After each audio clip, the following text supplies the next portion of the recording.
자, 우리 따라합시다. 하나님 사랑합니다. 하나님 찬양합니다.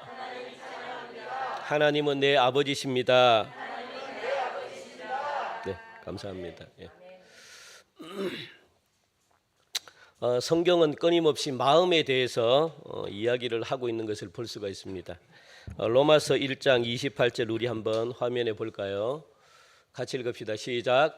또한 그들이 마음에 하나님 두기를 싫어하며 하나님께서 그들을 그 상실한 마음대로 내버려 두사 합당하지 못한 일을 하게 하셨으니. 아멘. 그 마음에 하나님 두기를 싫어하는 것을 갖다가 무엇이라고 이야기하느냐? 죄라고 그렇게 말씀하고 있습니다. 죄가 뭐냐? 하나님을 싫어하는 게 죄입니다. 그리고 이 마태복음 5장 8절 우리 같이 한번 더 읽어볼까요? 시작. 마음이 청결한 자는 복이 있나니 그들이 하나님을 볼 것이며. 아멘. 마음이 청결한 자를 복이 있다라고 그렇게 말씀하는 거죠. 마음이 청결한 자, 그 속에 하나님이 계시기 때문에 복이 있다라고 그렇게 말씀합니다. 그래서 믿음이 무엇인가 하면은 여러분들 잘 기억하셔야 돼요. 믿음이 뭔가? 우리 마태복음 22장 37절 말씀 한 번 더 읽읍시다. 시작. 예수께서 이르시되 내 마음을 다하고 목숨을 다하고 뜻을 다하여 주 너의 하나님을 사랑하라 하셨으니. 아멘. 마음을 다하여 하나님을 사랑하는 게 뭡니까? 믿음입니다. 믿음은 어떻게 하는 겁니까? 마음을 다하는 것, 그게 바로 믿음이라고 성경은 분명히 말하고 있습니다. 그러므로 믿음은 무슨 문제입니까? 마음의 문제입니다. 마음이 없으면 믿음이 없는 겁니다. 그러니까 이 믿음은 마음이 중요하다는 겁니다. 행위보다 행위의 문제가 아닙니다. 그런데 사도 이 야고보서는 또 믿음을 왜 행위라고 그러느냐? 그 당시는 세상이 악하기 때문에 참보다 믿는다 하면서 행동을 하지 않는 시대가 되었기 때문에 그래서 행함을 강조한 거고, 로마서의 진정한 믿음이 뭡니까? 마음의 문제가 믿음이라는 거예요. 그 마음이 없으면 그거는 믿음이 없는 거죠. 그래서 이 마태복음 15장 8절 우리 한 번 더 읽읍시다. 마태복음 15장 8절 같이 읽읍시다. 시작. 이 백성이 입술로는 나를 공경하되 마음은 내게서 멀도다. 하나님이 가장 아파하시는 게 뭐냐? 백성들은 입술로는 하나님은 나를 사랑한다 하는데 마음은 없다는 거예요. 마음은 누구에게 있습니까? 세상에게 있다는 거예요. 세상 바알신, 다른 우상에게 있다는 겁니다. 돈에 있고 권력에 있고 명예에 있고 온갖 모든 것은 세상에 있으면서 입으로만 나를 공경한다. 그게 하나님은 마음이 너무 아픈 겁니다. 참 이걸 갖다가 내가 어떻게 할 수도 없고 하나님이 그게 너무 괴로운 겁니다. 마음은 없는 거예요. 여러분 부부간의 관계도 마찬가지입니다. 마음이 없는 사랑은 참 견디기가 힘들어요. 다른 것들은 다 견디겠는데 저 사람이 나에게 마음을 주지 않는다? 그것은 굉장히 자존심이 상한 겁니다. 그거는 견디기가 힘들죠. 그래서 이혼하는 가장 중요한 원인이 그겁니다. 마음을 주질 않습니다. 다른 데 있으면 그거는 참 힘든 거잖아요. 하나님도 마찬가지고 그거는 굉장히 자존심이 상합니다. 뭐 돈 때문에 뭐 했다면 상관이 없지만 마음이 없고 마음이 다른 사람에게 가 있다? 이거는 하나님의 창조주로서 굉장히 자존심이 걸려있는 문제죠. 하나님이 이게 굉장히 마음이 힘든 겁니다. 그렇기 때문에 하나님은 우리 마음을 살피시는 분이다라고 말씀하는 거예요. 우리 마음을 하나님이 보셔요. 어떤 마음으로 이 자리에 앉아 있고 어떤 마음으로 세상에서 살아가고 어떤 마음으로 나를 믿는가, 어떤 마음인가, 그걸 하나님이 보셔요. 하나님 다른 것 안 봅니다. 무엇을 보십니까? 평상시 네가 나를 어떻게 생각하느냐, 그걸 하나님이 보셔요. 그래서 그것으로 인해 가지고 여러분들에게 복을 주고 또 그것으로 인해 가지고 여러분들의 필요한 것들을 다 응답해 주십니다. 평상시 어떤 마음을 가지고 있느냐. 이처럼 성경은요 무려 1000번 이상이나 마음에 대해서 지금 이야기를 하고 있거든요. 예수를 믿는다는 것은 그러니까 행위이기 전에, 행동으로 나가기 전에 무슨 문제입니까? 마음의 문제이기 때문에 그래요. 굉장히 중요합니다. 지난주에 제가 말씀드렸죠. 이 마음은 무엇으로 굳어진다고 그랬습니까? 우리가 가지고 있는 이 의식, 이 생각, 이것을 통해서 마음이 결정이 됩니다. 여러분들이 좋은 생각을 하면 좋은 마음이 이 안에 자리 잡을 거고, 나쁜 생각을 하고 나쁜 행동을 했다면 이 안에 여러분들이 나쁜 마음이 자리 잡아가지고 하나님을 밀어내고, 이게 생각으로부터 다 결정이 됩니다. 이걸 가지고 우리는 의식이라 그러잖아요. 이걸 가지고 우리는 영이라 그럽니다. 아무리 우리가 교회를 오래 다녀도 그 마음이 예수님의 마음에서부터 멀리 있다면 올바른 그리스도인이 될 수가 없는 겁니다. 믿음이 들어갈 수가 없는 거죠. 자, 그러므로 빌립보서 2장 5절 말씀 우리 한 번 더 읽읍시다. 시작. 너희 안에 이 마음을 품으라. 곧 그리스도 예수의 마음이니. 예수 그리스도를 마음에 품으라. 그렇게 지금 말씀하고 있습니다. 성령을 주신 것도 바로 어디입니까? 우리 마음에 주셨기 때문에. 성령은 머리로 주지 않아요. 모든 좋은 것들, 영적인 것은 머리로 오지 않습니다. 여러분들이 머리로 온다는 것은 이게 뭔가 잘못됐다는 거예요. 머리로 주지 않아요. 머리는 주로 사탄, 세상, 악한 마귀가 머리를 주로 지배를 하고 있기 때문에, 그래서 생각은 여러분들, 생각은 이 영적인 것과 반대가 돼요. 그 생각은 잘 안 좋아요.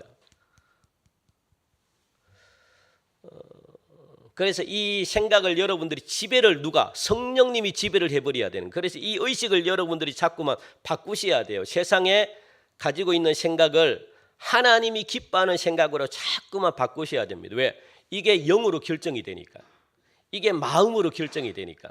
이게 삶을 변화시키니까. 마음이 변하니까 삶이 변화가 되는 거예요. 삶이 변화되니까 그 속에 온갖 하나님이 주시는 축복이 다 들어오는 겁니다. 그래서 신앙생활의 목표가 뭐냐? 우리 신앙생활의 목표, 그러니까 바로 예수님을 닮는 겁니다. 예수님을 닮기 위해서는 예수님의 마음을 품는 것에서부터 시작이 되는 거죠. 그죠? 왜냐하면 마음에서부터 모든 게 이루어지니까. 그래서 신앙생활은 뭡니까? 우리의 마음을 한번 볼까요? 우리 같이 한번 읽읍시다. 신앙생활이 뭔지. 우리 한번 시작. 우리의 마음을 어떻게 가꿀 것인가에 대한 문제가 바로 신앙생활이다. 신앙생활이 뭐라고 그랬습니까? 우리의 마음을 어떻게 가꿀 것인가. 여러분 마음을 어떻게 가꿀 것인가. 그게 바로 신앙생활입니다. 그래서 그 훈련을 우리가 하는 거죠. 그 훈련이 뭡니까? 예수님을 닮아야 된다. 예수님을 알아야 된다. 예수님의 마음을 품어야 된다. 그래야만 어떻게 해요? 우리가 이 예수님이 원하고 기뻐하는 삶을 살아갈 수 있고, 예수님이 원하는 기뻐하는 삶을 살아야만 그 가운데 행복과 기쁨이 찾아오기 때문에 그래요. 행복과 기쁨이 찾아온다는 것은 우리가 하는 일들마다 어떻게 해요? 우리가 바라는 게 있잖아요. 술술술 잘 풀리는 겁니다. 그게 우리가 원하는 거잖아요.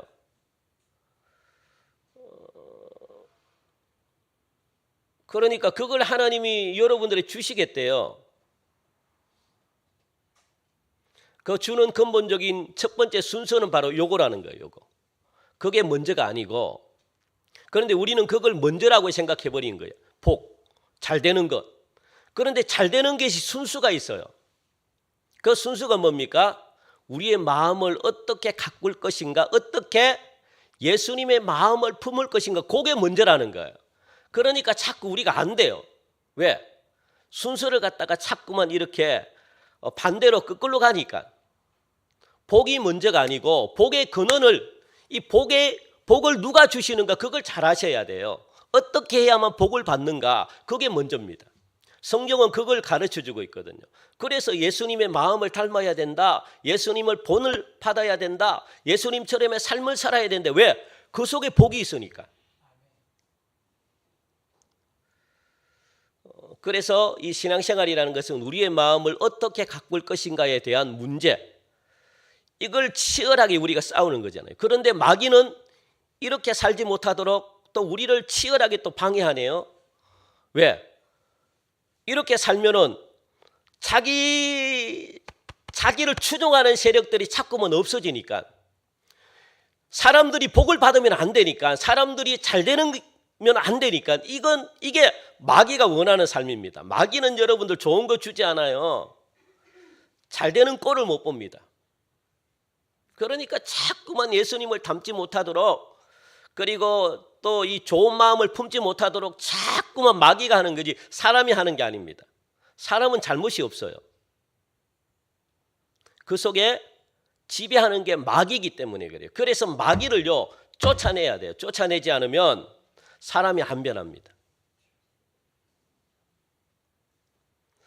그러니까 여러분들 쫓아내는 과정 속에서 칭찬으로만 쫓아낼 수가 없는 거예요. 마귀는 야단치고 혼내야만, 마귀는 자기의 잘못, 자기의 죄를 드러내야만 도망갑니다. 그래서 신앙생활의 목표가 뭐냐? 우리는 예수님을 닮는 것이고, 예수님을 닮기 위해서 예수님의 마음을 품고 그렇게 가야 된다는 거예요. 우리들은 원래 하나님의 형상으로 창조되었기 때문에 우리 마음은 하나님을 닮게 지음받았거든요. 하나님을 닮아야 돼요. 그게 행복한 상태고, 그게 기쁨이 가득한 상태고, 그게 복된 상태입니다. 하나님을 닮도록 우리를 만들었는데 사탄을 닮아가면 안 되는 거죠. 사탄은 자꾸만 자기를 닮으라고 그렇게 우리를 유혹합니다. 그러나 그렇게 지음받았다고 해서 모두가 예수님의 마음처럼 되는 것은 아닙니다. 왜냐하면 마음에는, 아까 한 번 더 보여주실래요? 마음은 뭐가 있습니까? 마음에는, 시작, 마음에는 자유가 있기 때문에 그렇습니다. 내가 닮고 싶거나 내가 닮고 싶지 않다는 자유가 내 마음속에 있다는 겁니다. 내 마음대로 하겠다는 마음이 있다는 거예요. 그걸 하나님이 허락해 주셨네요. 그게 뭡니까? 자유의지입니다. 그래서 하나님은 우리를 갖다가 함부로 못하는 거예요. 왜? 인간이 타락하면서부터 가지고 온 게 뭐냐? 자유의지를 발동시킨 겁니다. 그러니까 사람이 내 마음대로 선택할 수 있어요. 내 마음대로 선택하는 한 하나님은 어떻게 간섭을 못합니다. 왜? 우리를 존경하기 때문에 그래요. 그게 아담이 범죄한 이후로 생긴 게 뭡니까? 타락한 본성 중에 하나가 뭡니까? 자유의지가 우리 인간 마음속에 발동이 되기 시작한 겁니다. 죄가 들어오지 않으면 하나님이 원하시는 대로 우리가 삶을 살아드리는데, 죄가 들어옴으로 말미암아 우리 마음대로 하는 나쁜 타락한 본성이 우리 마음속에 들어와 있어요. 그러니까 나는 하기 싫습니다라고 내가 결정하면 성령께서도 어떻게 할 수가 없는 겁니다. 그래서 그 마음을 먹지 않도록 성령님을 자꾸 보내셔가지고 어떻게 해요? 좋은 쪽으로 결정하도록, 좋은 쪽으로 마음을 먹도록 성령님이 자꾸 도우시는 성령님을 자꾸 보내주시는 겁니다. 그래서 성령님을 무엇이라고 이야기합니까? 돕는 자라고 그렇게 말하잖아요. 우리를 도와주시는 분. 성령님이 우리를 도와주시는 거예요. 마음이 꺾이지 않도록, 마음이 하나님이 기뻐하는 마음으로 계속 먹을 수 있도록 성령님이 우리 속에 그 역할을 합니다. 그럼에도 불구하고 우리가 끝까지 내가 막 그냥 잘못된 길로 가겠다라고 하면 어쩔 수가 없는 겁니다. 그래서 마음에는 자유가 있기 때문에, 그래서 어떻게 해요? 마음을 가꿔야 돼요. 마음을. 이 마음대로 하고 싶은 내 자아를 갖다가 끊임없이 어떻게 해요? 죽여버리고 하나님이 기뻐하는 쪽으로 그렇게 갈 수 있게끔 마음을 갖다가 계속 가꾸는 게 뭡니까? 신앙생활이라는 거예요. 그래서 신앙생활 하면서 내 마음대로 못하는 거죠. 말씀해 보니까 말씀이 자꾸 부딪히는 거죠. 막 거북해지는 거죠. 이게 뭡니까? 하나님이 내 마음속에 역사한다는 겁니다. 거기는 잘못이야. 마음에 여러분들 이 뭔가가 자꾸만 이렇게 막 싸우고 뭔가가 이렇게 끄림직하면 그건 하지 말라는 거예요. 안 하시면 됩니다. 끄림직함에도 불구하고 계속 그 길로 가다 보면 안 된다는 겁니다. 그래서 하나님은 양심을 통해 가지고 자꾸만 양심에 뭡니까? 가책을 주는 거예요. 가책을 준다는 것은 죄를 지었다는 겁니다. 그러면 그 길은 안 해야 되는 거예요. 갈까 말까, 이 예를 한번 들어볼까요? 주일날인데 교회를 가야 되는데 안 가자니 자꾸만 거북스러. 그러면 나와야 돼요. 그죠? 그런데도 그걸 갖다가 막 하는데도 불구하고 에라 모르겠다 그냥 내가 막 그냥 좋은 쪽으로, 그거는 내가 생각해서 내가 판단해서 내가 결정하는 것. 그러다 보니까 이 마음이 어떻게 거칠어지는 겁니다. 마음이 굳어지는 거죠. 그래서 우리가 선택하는 것에 따라서 우리 마음은 예수님의 마음이 될 수가 있고 또 부패한 마음이 될 수가 있기 때문에, 그래서 여러분들 우리 지금 악한 행동들 있잖아요. 이 세상적인 습관들이 굳어 있는 것은 뭐냐면 내 의식이 이미 악한 행동으로 하나씩 물들었다는 겁니다. 그러다 보니까 이 악한 습관들이 내 마음속에, 그러니까 악한 습관이 아니라 세상적인 습관들이 내 마음속에 굳어버린 거죠. 그래서 이 세상적으로 세상 가치로 막 이렇게 살아가다 보니까 내가 하는 일들이 하나님과 점점 멀어지는 겁니다. 세상에서는 인정받을지 모르겠지만 하나님이 그 인생을 갖다가 모른다고 하니까 그 인생이 자꾸 뭔가 안 풀리는 것 같아요. 왜냐하면 복의 근원은 하나님이신데, 내가 아무리 세상에 열심히 살아도 열심히 산 만큼의 어떤 그런 보상이 주어지지 않는 겁니다. 왜? 하나님과 멀어지니까. 세상에서 인정받으면 인정받을수록 하나님과 멀어지니까.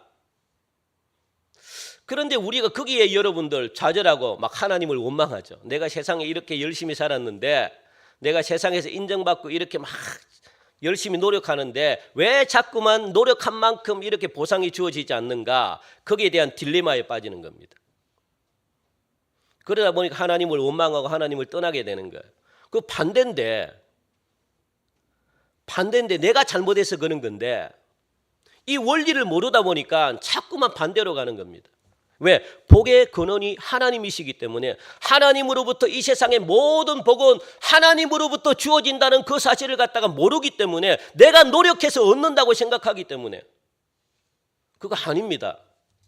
단지 하나님은 우리가 불쌍해서 그냥 하나씩 툭툭 던져주는 거죠. 내가 노력한 만큼 10가지 노력했으면 1가지 정도는 던져주는 거죠. 불쌍하니까 하나님이 주시는 거지 내 노력으로 된 게 아닙니다. 그걸 우리는 모른다는 거예요. 이걸 여러분들 오늘 염두에 두고 여러분들이 말씀을 들으셔야 돼요. 오늘 본문은 여러분들 그리스도인들의 신앙 생활 원리를 갖다가 지금 제시해 주고 있는데, 예배소 교회 교인들은 그리스도인들이 되기 전에 각자 자기들의 생활 방식대로 삶을 살았다라고 지금 말씀하고 있거든요. 각자의 생활 방식이란 뭐냐? 내가 배우고 행동한 것으로부터 만들어지는 거거든요. 내가 세상의 삶을 배우고 세상의 삶을 따라 행동했으니 세상 사람이 되어버린 겁니다. 왜? 예수 믿기 전의 생활은. 그래서 이것은 우리 몸으로부터 들어와 가지고 마음의 자리를 잡게 되는 거죠. 그래서 나의 생활 방식이 되었다라고 말씀합니다. 무엇을 보고 무엇을 듣고 무엇을 배우느냐 하는 것이 우리 마음을 정하는 1차적인 요소인데, 그러니까 세상적인 것들을 보고 세상적인 것들을 배우고 세상적인 것들을 행동하니까 내가 세상 사람들이 가는 그 길을 똑같이 걸어가는 사람이 됐다는 거예요. 그래서 예배소 교회 교인들은 오늘 보니까, 그런데 그리스도인이 되기 전에는, 예수님을 믿기 전에는 각자의 생활 방식대로 세상을 살았다면, 이제는 뭡니까? 성경 말씀에 보니까 이제부터 너희는 이방인, 예수 믿지 않는 사람들을 이방인이라고 지금 그렇게 말하는 거거든요. 이방인이 그 마음에 허망한 것으로 행한 같이 행하지 말라, 지금 그렇게 말씀하고 있습니다. 왜냐하면 이제는 예수님을 믿었기 때문에 예수 믿기 전에 생활 방식을 다 버려야 된다라고 지금 사도 바울은 강력하게 권고하고 권면하고 있는 말씀입니다. 그래서 이제는 이방인이 아닌 예수님을 만남으로 그리스도인이 된 사람이다라고 지금 말하고 있거든요.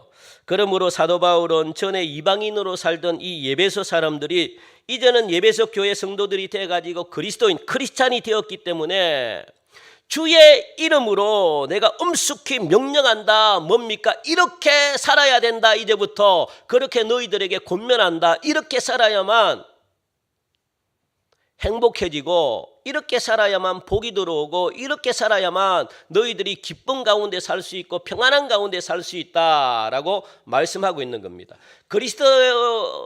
이 예수 믿기 이전의 삶과 예수 믿은 이후의 삶은 완전히 달라져야 된다라고 지금 말씀하고 있고, 그게 바로 생활 방식이 달라져야 된다라는 거예요.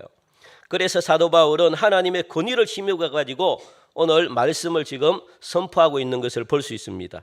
이제부터 여러분들은 이방 사람들이 보니까 허망한 것으로 생각으로 살아가는 것과 같이 살아가지 마십시오라는 거죠. 그 지난날의 생활 방식에 얽매이지 말라는 거예요.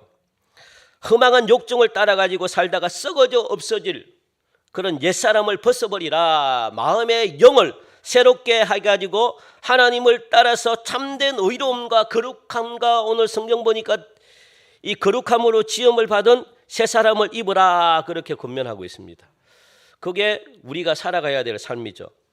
오늘 이 말씀이 여러분들 2000년 전에 주어졌던 말씀이거든요. 에베소 교회 교인들에게 주어졌던 말씀인데 우리들에게도 동일하게 주시는 그런 동일한 말씀입니다. 이 말씀을 통해 가지고 우리가 몇 가지 교훈을 생각해 보길 원하는데, 첫째, 여러분들 17절 19절까지 말씀 보니까 그리스도인들이 벗어버릴 옛사람, 그러니까 예수 믿기 전에 이 옛사람은 어떤 사람인가 알아보기를 원합니다. 옛사람을 아셔야 돼요. 내가 예수 믿기 전에 옛사람, 예수 믿기 전에 삶이 어떤 삶인가. 오늘 본문에 보니까 이 예수 믿기 전의 사람을 이방인이다라고 그렇게 지금 부르고 있거든요. 이들은 한마디로 말하면 죄로 말미암아 타락한 사람들이다라고 말합니다. 그러므로 오늘 본문은 이 옛사람들이 지니고 있는 죄성을 우리가 여러분들 아셔야 돼요. 죄성. 여러분들과 한번 비교해서 보셔야 돼요. 내가 아직도 옛사람인가? 내가 아직도 새로운 사람으로 내가 옷을 입은 사람인가? 여러분 한번 보셔야 됩니다. 우리가 옛사람이 어떤 사람인가? 우리 첫 번째, 오늘 여러분들 성경 말씀을 중심으로 그냥 쭉 제가 읽어 나가겠습니다. 여러분들 이거 마음에 딱 그냥 꽂히는 게 있으면 여러분들이 하나님이 주시는 말씀이다 생각하시고 이걸 붙들고 여러분들 기도하시면 됩니다. 첫 번째 뭡니까? 옛사람의 이 죄성, 옛사람이 가지고 있는 이 모습이 어떤 모습인가? 첫 번째 보니까 우리 17절 보니까 허망한 생각으로 살아가는 사람들이다라고 말합니다. 허망한 생각. 우리 성경의 이 마음이라는 것은 정신, 이성, 생각을 말하거든요. 마음, 정신, 이성, 생각. 이 허망이라는 것은 뭐냐? 헛되다, 아무 목적 없다, 맹목적이다라는 것이 헛된 겁니다. 그러므로 옛사람이란 뭐냐? 그 생각이 뭡니까? 허망한 것이라는 거예요.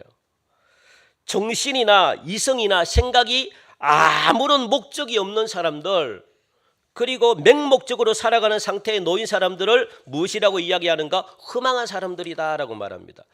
생각이 아무 목적이 없습니다. 그리고 정신이 아무 목적이 없어요. 이성이 아무 목적이 없습니다. 마치 그냥 마약한 사람처럼 아무 그게 허망한 거예요. 그러다 보니까 마음이 아무것도 없다는 겁니다. 마음이 아무것도 없다 보니까 허무해가지고 무엇을 찾게 됩니까? 사람은 뭔가 채워야 돼요. 마음이 허무하면 안 됩니다. 세상 사람들이 마음이 허무하기 때문에 무엇을 하는 거예요? 자꾸만 세상 사람들이 그래서 뭘 채웁니까? 세상 것을 채우잖아요.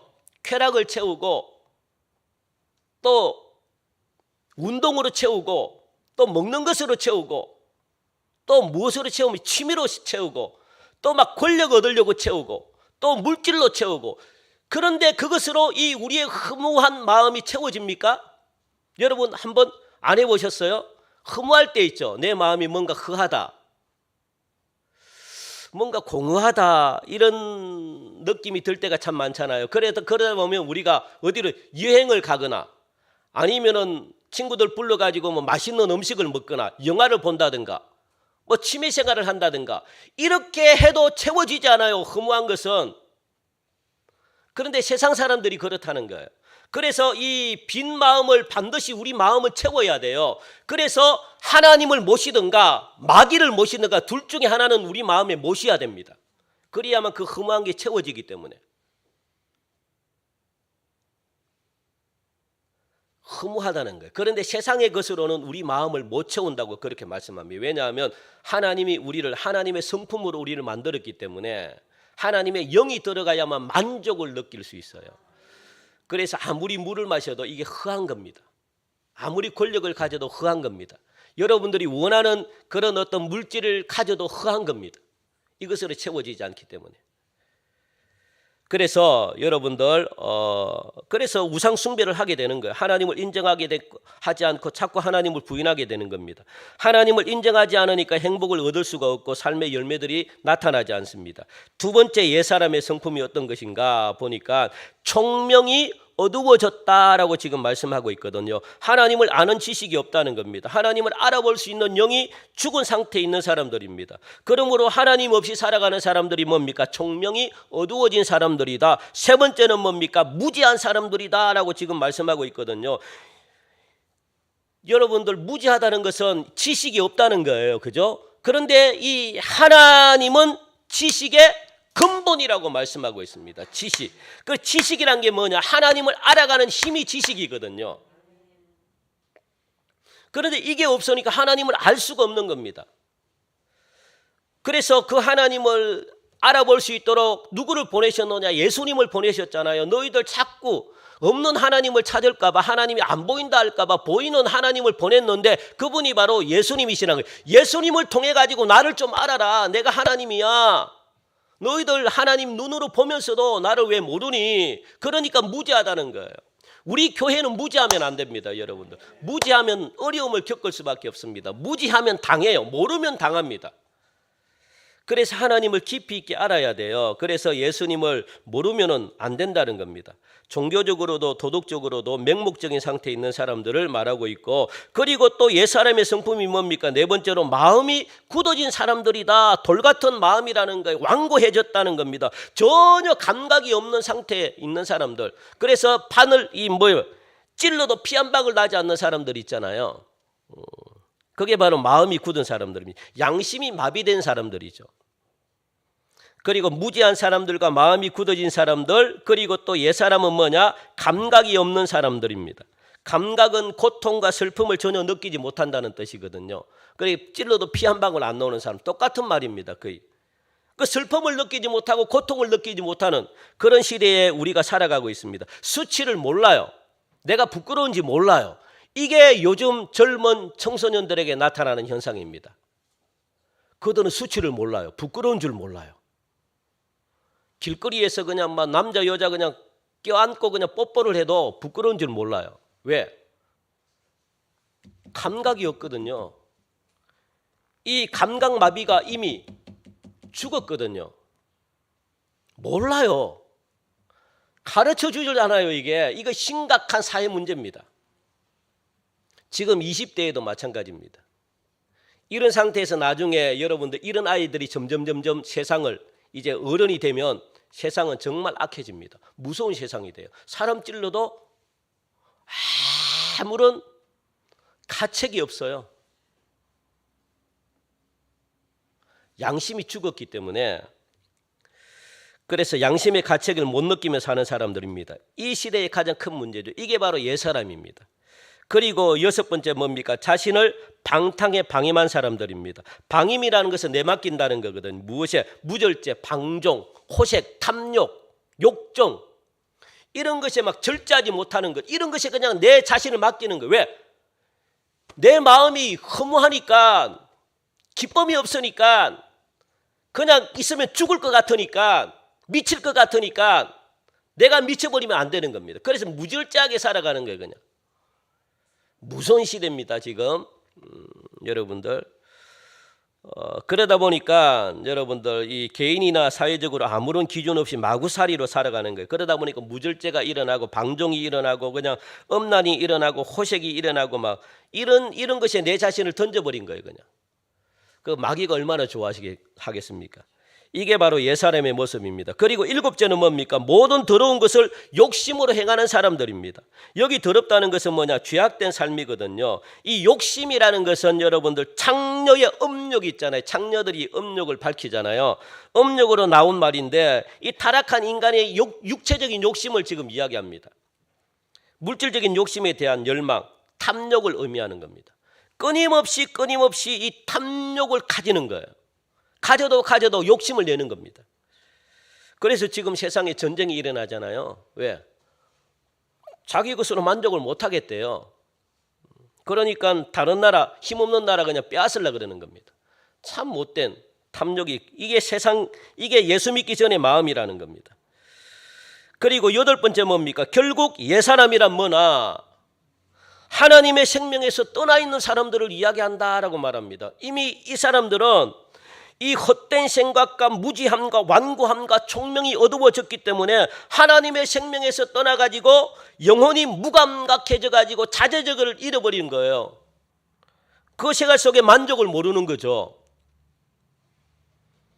결국 탐욕의 노예가 돼가지고 방탕한 생활로 몰락해버리는 겁니다. 이게 그냥 내 육체로 죽음으로 끝나느냐? 아니에요. 그게 더 무서운 거죠. 그래서 피조물은 여러분들 모두가 하나님의 섭리 안에 살아가야 돼요. 모두가 하나님이 필요한 존재입니다. 하나님을 붙들어야만 모든 피조물은 살 수가 있습니다. 그런데 마귀는 자꾸 하나님을 떠나게 만드는 거죠. 이 세상의 모든 사람들은 하나님을 떠나서는 누구도 살아갈 수가 없어요. 하나님이 그렇게 만들어 놨습니다. 그러다 보니까 하나님을 붙들지 않으니까 누구를 붙들게 돼 있습니까? 사탄, 마귀를 붙들어야 돼요. 둘 중에 하나는 붙들어야 돼요. 왜?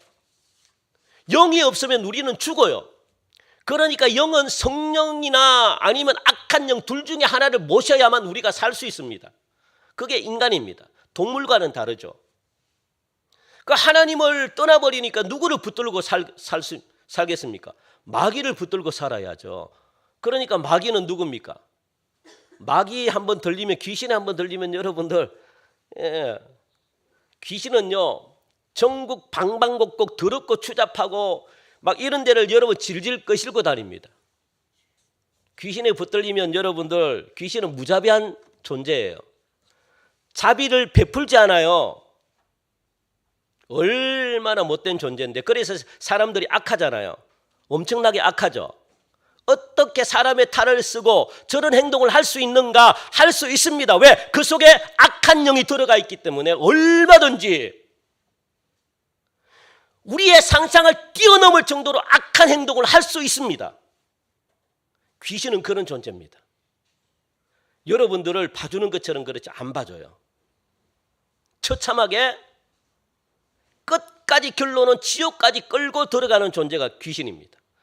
이 땅에 가지고 놀다가 다 가지고 놀다가 자기 마음대로 가지고 놀다가 귀신에 들린 사람들의 몰골을 보면은 얼마나 추악한지 아십니까? 저는 많이 봐가지고 저는 막 너무너무 비참해요. 성경에도 나오잖아요. 무덤 가시밭길 온 전체를 끌고 다녀요. 그냥 자기가 어디 간지 몰라. 온몸에는 상처투성이고.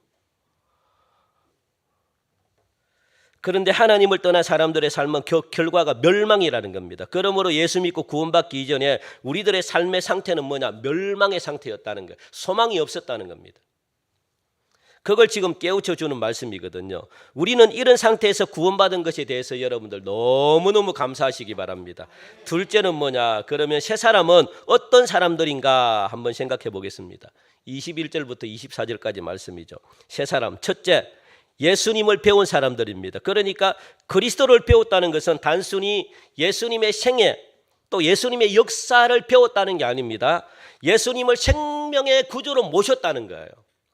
그리고 또 인격적으로 예수님을 알게 됐다는 겁니다. 인격적으로 알게 됐다는 것은 인격적으로 만났다는 거거든요. 그러면 어떻게 예수님을 만나느냐? 내가 예수님께 기도했습니다. 내가 하나님께 기도했어요. 내가 병이 들어가지고 하나님 살려주십시오라고 간절한 마음으로 기도했는데 하나님이 살려주셨네요. 그게 인격적으로 만나는 거예요. 하나님 이런 문제가 터졌는데 하나님 이런 문제 좀 해결해 주십시오. 간절하게 금식하고 기도하고 회개하면서 기도했는데 하나님이 이런 문제를 해결했네요. 이게 하나님을 만나는 겁니다. 이런 만남이 있는 신앙과 만남이 없는 신앙은 완전히 달라요. 그래서 하나님을 인격적으로 여러분들 만나셔야 돼요. 경험하셔야 된다는 거예요. 이 경험은 내 것으로 마음으로 자리 남기 때문에 이것을 기억한다는 겁니다. 이 신앙은 떠나가지 않아요. 하나님을. 역사를 눈으로 봤기 때문에. 그래서 여러분들 예수님을 생명으로 모셨다는 것, 또 예수님을 체험했다는 것, 그래서 믿게 되었고 행하게 된 사람들, 그리고 두 번째 새 사람은요, 썩어질 옛 사람을 벗어버린 사람들입니다. 새 사람은 죄로 말미암아 멸망받을 수밖에 없는 옛 사람의 상태에서 벗어나가지고 새로운 사람, 죄와 결별한 사람들이죠. 그래서 새로운 사람들은요, 죄를 보면은 그전에는 막 좋았던 죄가 이제는요, 아이고 왜 내가 저렇게 좋아했을까? 그래서 사도 바울은 고백하잖아요. 그전에 사도 바울은요, 우리보다 더 유명한 사람들입니다. 가장 좋은 학문에, 가장 좋은 집안에 태어나고, 여러분 권력을 다 가진 사람이고, 명예를 다 가진 사람이고, 돈을 다 가진 사람이고, 또 최고의 학문, 서울대 아니고 어디입니까? 지금 말하면 하버드, 뭐 그보다 더 위대한 학교를 다녔던 사람이 누구냐? 사도 바울입니다. 그러니까 교만은 교만대로 그냥 막 그런 세상에 좋은 높은 곳에서 높은 물에서 놀다가 예수님 안에 들어갔는데 예수님 안의 세계가 얼마나 좋은지, 그전 것의 이 좋음은 다 이 하급, 아주 수준이 낮은 건, 이걸 갖다가 무엇으로 여겼대요? 배설물로 여겼다라고 말씀하는 거예요. 다 버렸대요. 옛날의 나의 모습을 다 버렸다. 그리고 예수님 안의 세계가 얼마나 좋은지 이해가 되십니까? 세상보다 더 좋다고 그렇게 고백하고 있거든요. 사도 바울이. 다 가진 사도 바울이 자기가 지금까지 누렸던 모든 것들을 배설물로 여길 정도로 하나님의 나라의 세계가 그렇게 좋은 거예요. 그러니까 여러분 죄를 딱 보면 이제는 막 역겨운 겁니다. 내가 왜 저걸 좋아했지? 그게 새로운 사람입니다. 완전히 다르죠. 왜? 항상 하나님의 세계는 이 세상의 세계보다 높아요, 수준이. 그래서 이 세상은요, 아주 하급한 세상입니다. 하급한 수준이에요. 우리 하나님은 고급적인 수준이고. 그러니까 여러분들이 이 세상적으로 밑으로 내려가면 안 돼요. 고급진 것을 갖다가 뒤로 하고 이 아주 수준 낮은 아주 이 싸구려, 이걸 여러분 선택하는 사람이 어디 있습니까? 그래서 영은 내려가면 안 돼요. 믿음은 내려가는 게 아닙니다. 내려가면 동물이 돼요. 그래서 지금 이 세상은요, 마치 동물입니다. 동물. 본능으로 돌아가요. 저급한 동물로 돌아가요. 동물은 먹고 마시고 끝나요. 그게 채워지면 끝나요. 그래서 요즘 먹는 먹방 있잖아요. 이거는 뭐냐? 본능으로 돌아간다는 거예요. 본능. 이게 마귀가 원하는 세상입니다. 요즘은 복잡하게 생각하는 거 싫어해요. 그래서 쾌락. 그래서 먹방이 안 좋기는 안 좋아요. 왜냐하면 이건 본능을 자극하기 때문에. 우리는 하나님은 고급진 인생으로 우리를 만들었는데 마귀는 자꾸만 동물과 똑같은 수준으로 내려가게 만들어요. 그 먹는 거 밝히고 자리 다툼 밝히고 권력 때문에 싸우고 막 그러잖아요. 그게 전부 다 동물이 하는 겁니다. 동물의 세계 보면요, 사자가 하는 게 뭡니까? 권력, 자리를 지켜야 돼요.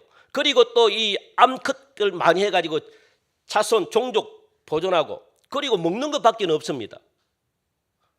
그런데 지금 세상이 그런 세상이에요.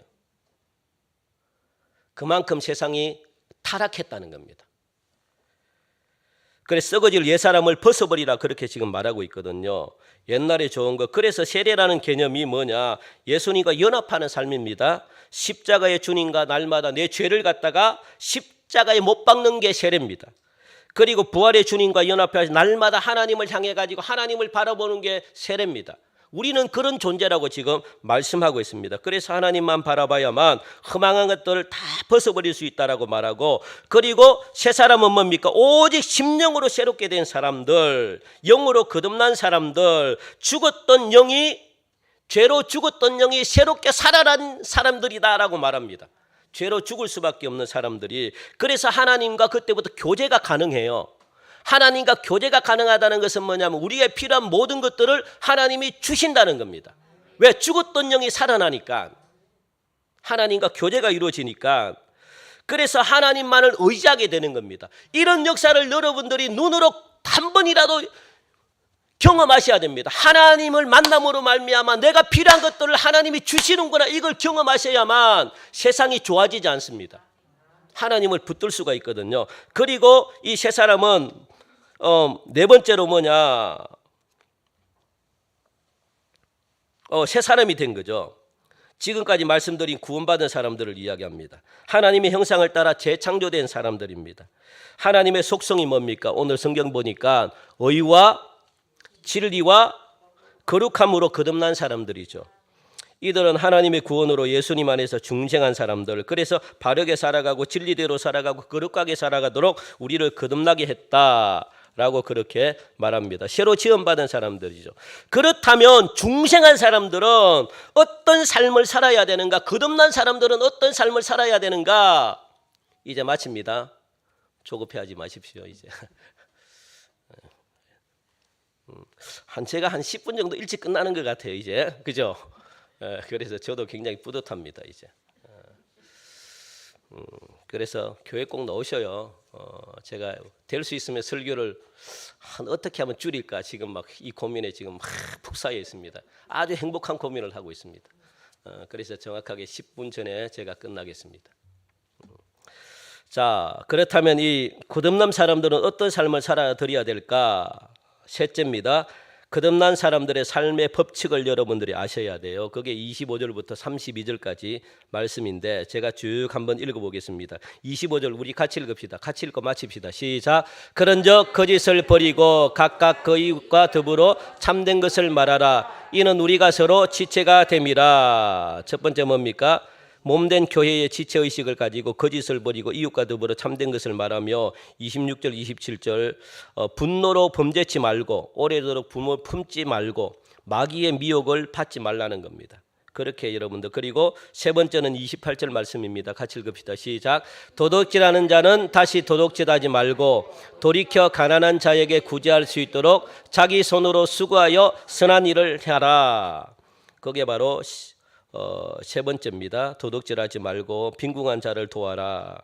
그리고 29절부터 30절 보니까 네 번째 거듭난 사람들의 삶의 법칙입니다. 더러운 말로 성령을 건신케 말고 선한 말로 듣는 자에게 은혜를 끼치게 해야 된다라고 지금 말씀하고 있습니다. 여러분 말 조심하십시오. 말이 뭡니까? 말이 영입니다. 영이 뭡니까? 말입니다. 왜냐하면 말씀으로 이 세상을 만들었기 때문에. 그래서 말하는 대로 다 이루어져요. 그래서 말이 굉장히 중요합니다. 말로 세상이 움직여집니다. 그래서 말을 갖다 함부로 하면 안 돼요. 말이 귀합니다. 그래서 말하는 대로 내가 편해요. 그러니까 여러분들 부정적인 말이나 아니면은 또 이 막 저주나 남을 갖다가 이렇게 미워하는 말이나 그래서 더러운 말로 성령을 건심시킨다 말하잖아요. 그리고 다섯 번째 보니까 버릴 것 즉 이 모든 악독과 노함과 또 분냄과 31절 같이 읽읍시다. 시작. 너희는 모든 악독과 노함과 분냄과 떠드는 것과 비방하는 것을 모든 악의와 함께 버리라 라고 그렇게 말씀하고 있습니다. 그리고 마지막 여섯 번째가 뭡니까? 32절 같이 읽읍시다. 시작. 서로 친절하게 하며 불쌍히 여기면서 서로 용서하기를 하나님이 그리스도 안에서 너희를 용서하신과 같이 하라. 그게 뭡니까? 거듭난 사람들의 삶의 법칙을 말씀해 주고 있습니다. 이제 결단합시다. 말씀을 대할 때 오늘 여러분들 주신 말씀에 여러분 마음속에 찝힌 말씀이 있다면 그게 바로 여러분들에게 은혜의 말씀입니다. 우리는 많은 말씀을 듣는 가운데 마음에 와닿는 그 말씀을 여러분들 붙들고 실제적인 삶에 여러분들 적용하셔야 돼요. 많은 말씀을 다 적용할 수는 없습니다. 그런데 한 가지라도 여러분들 마음속에 딱 이렇게 꼽히는 말씀이 있습니다. 그건 여러분들에게 주신 말씀이기 때문에 그 말씀을 붙들고 그 말씀대로 여러분들 살려고 몸부림칠 때 그 말씀을 통해 가지고 열매를 맺을 수가 있습니다. 그게 삶에 적용하는 거거든요. 오늘 보니까 내가 말을 이렇게 함부로 하는 모양이다. 그러면 내가 말을 좀 자제해야 되겠다. 이게 나에게 삶에 적용하는 거죠. 다 못합니다. 주신 말씀을 어떻게 다 붙듭니까? 딱 나에게 주는 가슴에 새겨지는 말씀이 있어요. 딱 부딪히는 말씀이 있습니다. 아니면 이 말씀을 듣고 화가 나는 말씀이 있습니다. 그걸 여러분 딱 붙드셔요. 이건 나에게 주신 말씀이구나. 그러면 내가 이렇게 앞으로 한 가지라도 이렇게 내가 고치고 살아야 되겠구나.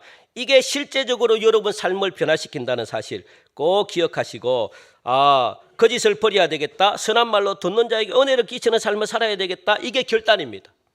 그러면 이 기도 붙들면 하나씩 여러분들의 삶이 사도 바울처럼 놀랍도록 변화되어서 많은 열매를 맺는다는 사실을 기억하고 온 가족들이 함께 여러분들 이렇게 말씀을 적용하며 기쁨을 누리는 그런 귀한 삶이 있기를 주님의 이름으로 간절히 축원드립니다. 하나님 감사합니다. 오늘도 우리 사랑하는 성도들 이처럼 귀한 말씀 주시니 감사합니다. 말씀으로 우리의 영혼이 고침받고 말씀으로 하나님 변화되어서 아름다운 삶의 열매들이 주렁주렁 맺어지게 하시고 기쁨이 떠나가지 않는 하나님으로 인하여 만족하는 복된 영혼들 되게 축복하여 주옵소서. 감사하며 예수님의 이름으로 기도하옵나이다. 아멘. 우리 시간 다 함께 일어나셔서 우리 파송 찬양 드리시겠습니다.